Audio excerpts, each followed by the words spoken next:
hermandad entre los judíos. Y yo, para intentar comprender más el cartel y lo que puede decirnos a cada uno las imágenes de Jesús y de los sayones, que eran los verdugos que ejecutaban las penas, me gustaría remarcar el hecho propio de la flagelación. Ciñéndonos a esto, históricamente la flagelación no fue un castigo exclusivo para Jesús, lo mandaba la ley. La flagelación era un preámbulo legal a toda ejecución. Los condenados a crucifixión eran flagelados habitualmente durante el trayecto que había entre el lugar donde se dictaba la sentencia y el del suplicio. Muy raro, como en el caso de Jesús, que se llevara a cabo en las dependencias del tribunal. Esto solo se hacía en los casos en que la flagelación era sustitutiva de la pena capital.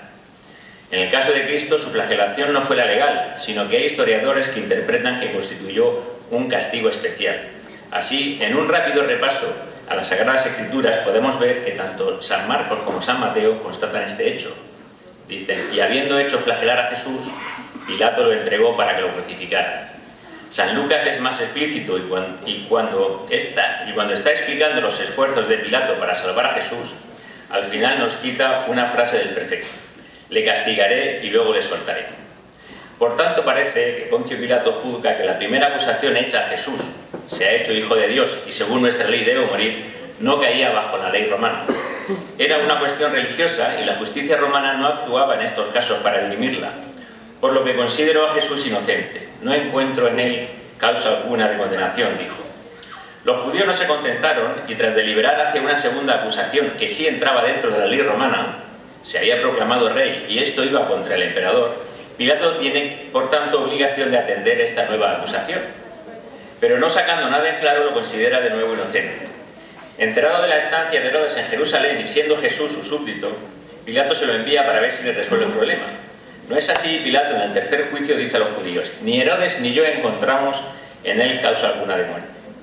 Después de los fracasos anteriores, Pilato equipara a Jesús con un criminal y ladrón como Barrabás, y la propuesta era a quién de los dos querían que le soltase. La plebe prefiere a Barrabás, a la vez que grita que Jesús sea crucificado. Ante las decepciones anteriores, Pilato decidió dar a Jesús un sustitutivo de la pena capital para callar al pueblo: le castigaré y luego le soltaré. Después de este episodio es cuando Jesús es flagelado. Una vez dada la orden de castigo, Jesús fue atado con gruesas y resistentes cuerdas a una columna de 1 metro de altura en la que flagelaron a Jesús. Parece que se encuentra en Jerusalén. Termino con el aspecto histórico hablando de la flagelación en sí y sus procedimientos, comenzando con los instrumentos utilizados. Parece que eran normalmente dos: el flagrum romano, que se componía de un mango corto de madera al que estaban fijos 3 correas de cuero de unos 50 centímetros, en cuyas puntas tenían 2 bolas de plomo alargadas, unidas por una estrechez entre ellas. Y el otro utensilio, el flagellum romano, parecido al flagrum, pero en lugar de bolas de plomo se incrustaban entre las cuerdas, huesecillos de carnero.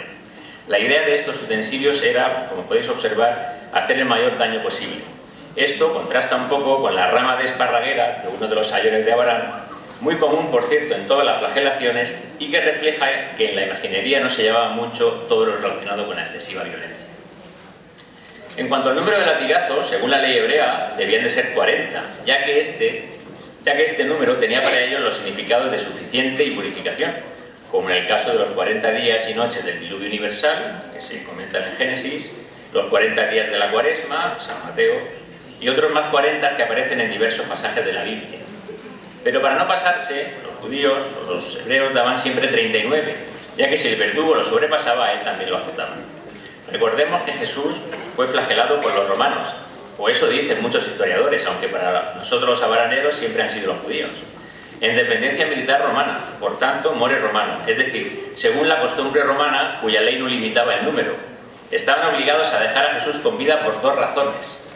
Una, para poder mostrarlo al público para que éste se compadeciera, que era la intención de Pilato, y la otra para que en caso de condena a muerte llegara vivo al lugar del suplicio y crucificarlo vivo, que era la ley. Cuando los clásicos latinos nos hablan de esta flagelación more romano, nos dicen que el reo quedaba irreconocible en su aspecto y sangrando por todo el cuerpo.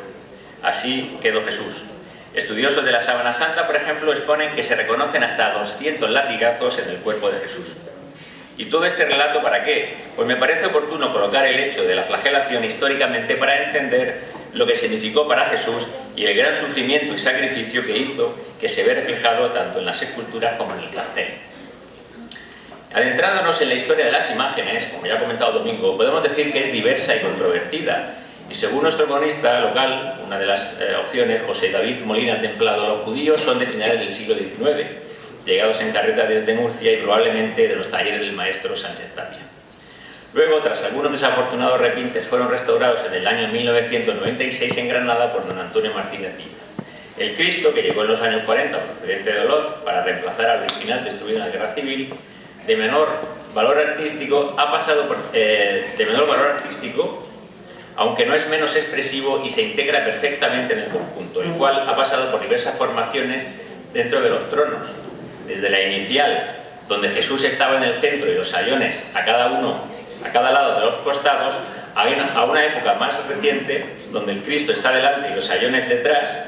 Esta es la forma más común en la que me he encontrado los pasos después de visualizar diversas flagelaciones de Andalucía, Castilla-La Mancha y Murcia, hasta la actual, en donde vuelven a la posición inicial.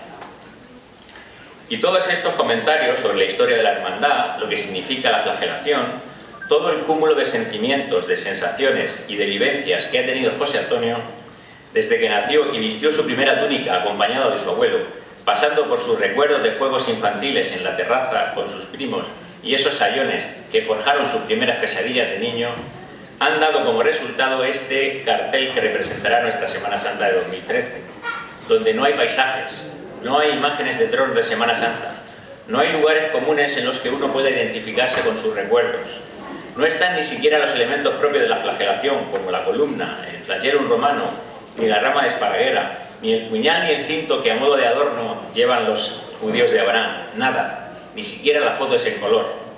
Solo hay 3 imágenes dispuestas de forma diferente a como lo hacen en el paso, sobre fondo negro para que no distraiga al espectador y se produzca lo que creo que José Antonio ha pretendido, que nos enfrentemos a un diálogo imaginario con las imágenes del cartel y con lo que representan.